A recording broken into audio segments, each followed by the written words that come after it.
So on Monday after the developer Q&A, I thought about making a video kind of like this, but I really wanted to give myself some time to kind of process my frustrations with this developer Q&A. Now, this isn't going to be one of those bait and switch videos where all of a sudden it's like, but it's all going to be great, guys, trust me. This is going to be focusing in on kind of my frustrations and really the three things that the Amazon devs really need to do, and not to turn the ship around, but in order to just, at least if nothing else, lessen the blow or at least pull their punches somewhat. The TLDR, guys, I think the biggest issue, obviously with the delay of Season 5 going now to the date of April the 2nd, which I'm excited about, that delay, I think, only adds to the level of frustration that me and other players are feeling about the game in and of itself. But this also isn't going to be a completely negative video, just FYI. I actually held off posting this because I was just more or less kind of debating in my head, like, does the internet really need another frustrated New World player's take? But after a couple days, I honestly just want to sit down and talk to you guys about my feelings, my thoughts, my hopes. And like I said, the three things that I really think Amazon needs to do. Now, the first thing clearly I think that all of us probably want to agree on is that content is king.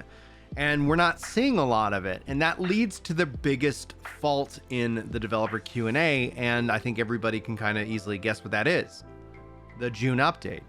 What does this mean? And they're so vague, and they said they're going to start doing some hints. So we'll have to wait and see if we actually get some of those. And hints can be fun, but hints are easier, taken in when we're playing new content. And that in and of itself, I think, is, again, something that's working against them. So I really, to the point where the thing I wish they could just do is just stop talking about the June update until they can tell us about it. And so the fact is they kind of punted this football so long. They gave us kind of a half-year roadmap because the realistic reasons are they want to make sure they can deliver. And seeing that we had misses in Season 4 or delays to those misses, clearly I think has given them a little bit of shock and a little bit of hesitancy. But it's that lack of knowing what is coming that it just falls into kind of a trust me bro kind of situation. And while I feel like the devs have earned my trust and I'm not worried about this game going away, clearly if you just go out to YouTube and look at just search New World, you're going to see that there, if nothing else, is a very strong demand for the content around New World's death and its frustrations and its struggles. I think New World is doing something incredibly unique, and that's why the thing I wish that the developers could do is stop talking about the June update, but actually just tell us the information.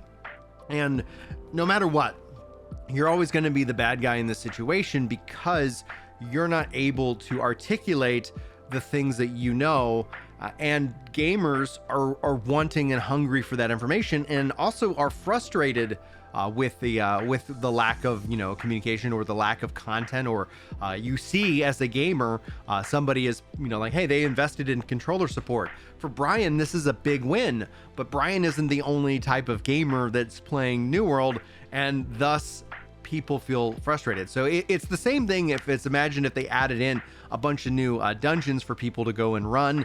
The PvP players rightfully are frustrated, but then you end up having the PvE players who are very happy. And if you did a overinvestment into PvP and not into PvE, then you run the risk. Now, I think the second thing that the developers really need to do, because with the announcement of no new OPR map coming I felt, not that it was intended to be cold, it was just direct.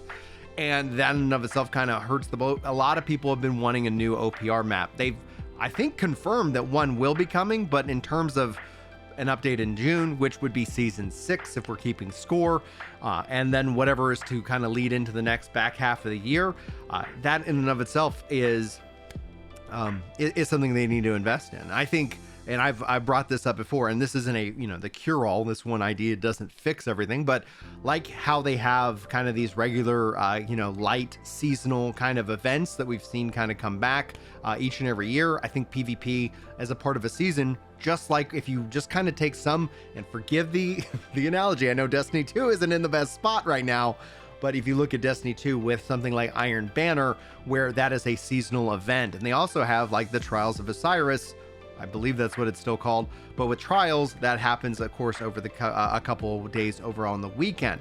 Now, whatever they decided to do with that, I think if they were able to incentivize and create an event around PvP that wasn't all the time, but that it gave people something to look forward to during that season, and you have things that you can go and invest in and reward. But I think there's still some foundational issues for them to work on for those changes, namely cross-server 3v3 arena, which they confirmed is coming this year. Good, that's a good thing. But it was originally targeting with the same update that we got with the expeditions, or the expedungeons, as I like to say. Now, the third thing that they really need to do, and this is going to go back to the June update, this has to be substantial. Like, whatever they bring us in June has to be massive, because no matter what, they've already set the expectations, because they go into this, we want to tell you, but we can't. And it's true, this is a real thing within business. The developers definitely want to tell you what they're working on, but because there are so many moving parts within these companies, especially when it comes to marketing, promotion, and making sure you have all your ducks in a row and you're communicating effectively, like, there's a lot of work that goes into that play. So I understand why they can't tell us, but no matter what, because we don't have a full year's roadmap, because we've seen some misses, because we've seen delays, like, all of these things are negatively impacting this perception of and this development of trust. They have to deliver in June. They're setting itself up to be a massive update or a massive disappointment. And I'm not trying to get your expectations up, because naturally they're going to be up no matter if you're conscious of them or if you're unconscious of them at that time. So that's honestly what they really need to focus in on. Now, I could go down a whole litany of different features and different things that I want to see in this game, and I've done that in previous videos, and maybe it's time to kind of rehash that. But I really want to see this game thrive, and I do think that it has the ability to do so. It does what I would say is something incredibly unique for the MMO market in the current state. We have not yet seen anything on the visual fidelity, the audio fidelity, the action combat that exists out on the market. Now, you might push back and say Black Desert Online. I've tried it. I just couldn't get into that game. And something about New World really truly surprised me as a player from an aesthetics perspective. Like, I didn't think this is gonna be a game that I was like, oh, this is gonna be my style of game. This is the perfect period of of the conquest area. No, like, this was in and of itself really shocking to me, but it is something that has gotten its hooks in me, and I really want to see them win. And so the developer minded in me is watching this Q&A and understands where the developers are coming from, but the player in me yet remains this level of frustration that the developers need to address. And the unfortunate thing is, for all of us, we have to wait. And the other unfortunate thing, again, was the delay of Season 5. Now, thankfully, Season 5 will come. Will it bring a lot of players back? No, I don't think Season 5 is going to be one of these big moments. We don't see the springtime season bring people back. And that's honestly okay. Like, I think, and the one thing I wish that, like, if we were going to pivot this video slightly to kind of focus in on the one thing that the player base needs, they need to not worry about the concurrency. I think we see this narrative brought online a lot, where it's all about like concurrency, and it really just ties into, does this game have a future?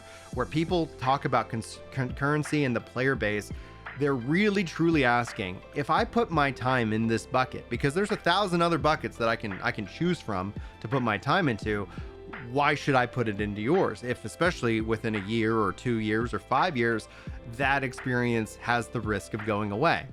AKA Destiny 2 is a good example where they actually clawed content out of the system, and now you're kind of left in this weird holding pattern with that game. I'm working on a video.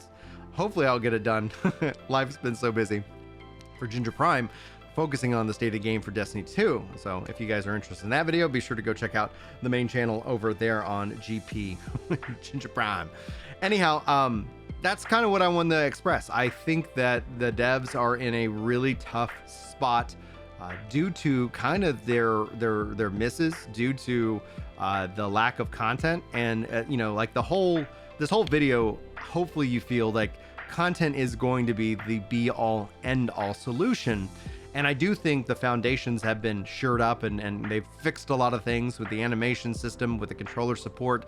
I think this leads us naturally into consoles. But if June is just, hey, the game's coming to consoles, that's going to fall very flat, especially because they've already confirmed no new expansion, no new paid expansion at least, coming this fall. And I think that's perfectly fine if they want to go with an expansion model every other year, and then you have kind of a big update every off year of that. I think that actually has a lot of value to the player base, because then you don't have to re-up every year, but who knows, we'll have to see if that changes. But with that idea and the fact that they also said that they aren't working on daggers right now, like it felt like we just got a couple of gut punches from this latest Q&A, and it was only soured by the fact that we're not playing season 5 right now. And as soon as season 5 comes out, again, that's going to be a little bit of a bomb, a little bit, not bomb, but a balm, curative, if you will, that's going to help the whole, I think the whole experience out just a little bit more. But I think, again, as everything looks to June, we know that kicks off season 6, but we don't know what that's going to mean. And so they need to absolutely bring it for season 6 and season 7. And that's what I'm rooting for. And we'll obviously give you guys thoughts, guides, and so much more. If you guys like New World content, MMO content, you're in the right spot. I really appreciate you hanging out with me for the duration of this video. In fact, I do want to say thank you for the 38 likes on the last video regarding Throne and Liberty. So thank you guys so much for supporting my last video with 38 likes. Looks like a 97.4% like percentage. So thank you guys for that. If you guys feel like these videos earn it, I challenge you to beat that like count. It shouldn't be hard. 38 seems doable. So up to you guys. I appreciate you being here. Thank you so much for hanging out with me for just a little bit today. Looking forward to your thoughts, especially on this topic, and hopefully I'll see you guys in the next video. But until then, take care.